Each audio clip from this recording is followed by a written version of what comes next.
Moo stood on the landing above the airport baggage claim area at Austin Bergstrom International Airport and wished she had on different shoes. She shifted the plastic International Organization for Migration bag from her left shoulder to her right and grabbed her daughter's hand. There were 2 escalators leading down. She and her husband, Saw Ku, had instinctively paused, not sure which one to take. People passed them on the right and left, confidently moving through space, as Moo never had. Moo shoes, the black rubber slide-on sandals everyone used in Mae La camp, felt dusty, undignified. She was proud of her skirt and shirt. These were her nicest clothes. They were red and hand-woven in the traditional Karen style. A long, straight skirt with braided fringes brushing the top of her feet. A tunic with a diamond-shaped hole she slipped her head into. She looked at her daughter, Na, who was 2, in her pink Karen dress, and her other daughter, Pa Po, who was 5, in a turquoise one. Even Saw Ku, holding Pa Po's hand, had a green tunic that he wore with jeans. In the tiny airplane bathroom, Moo had rebraided the girl's hair, and Saw Ku had slicked his hair down with water from the tinny sink. She had heard from friends at the camp that she would get a black sweater and new shoes on the bus to Bangkok. There had been no shoes and no sweaters, though Moo had looked behind the bus seats to make sure. She was too shy to ask the UN workers at the time, but she had not stopped worrying about her rubber sandals in every airport, afraid they seemed shameful to the IOM worker guiding them, that the lack of new shoes meant that she had missed some important step everyone else knew that she did not. Now the IOM worker was gone. That was another piece of information they had heard in the camp, this one accurate.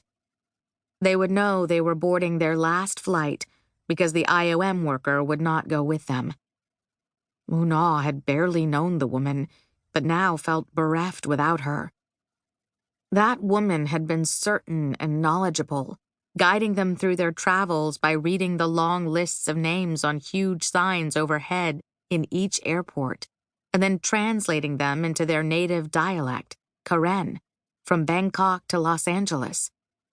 Moo could read several things in English already, but she could not understand why the large A22 meant you were on a flight to Dubai, and A23 meant you were going to Hong Kong, but A24 meant Los Angeles. It was one of thousands of things Moo did not grasp. Moo's entire life had been spent with people who looked like her. Occasionally, a white UN worker or volunteer came to the camp, but that was it. Everywhere she turned were people with different eyes, ears, hair, noses, clothes, skin, mouths, purses, hats, hijabs, necklaces, bracelets, wallets, suitcases, books, food, water bottles, headphones, scarves, pillows, sweaters, shoes. Even when her eyes were down to shield her from the onslaught of strange sights, the languages assaulted her ears.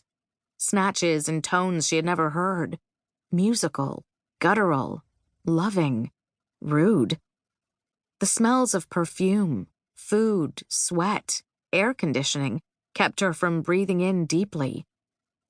Now in Austin, standing in her last airport at the top of 2 escalators going down, she wished desperately for one brief minute that they were back in Mae La camp. She wished the IOM woman were still with them. She wished she had her new sweater and shoes. They had only seen an escalator a handful of times, most of them in airports within the last 24 hours. She turned and gazed blankly at her husband for a minute.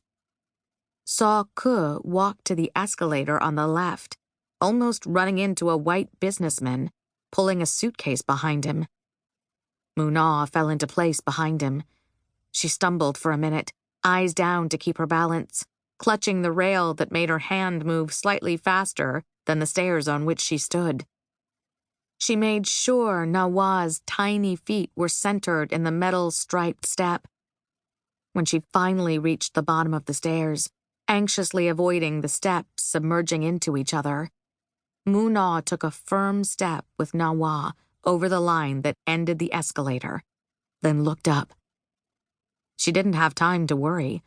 A man was already greeting them in Karen, standing beside a tall white woman with a wide smile.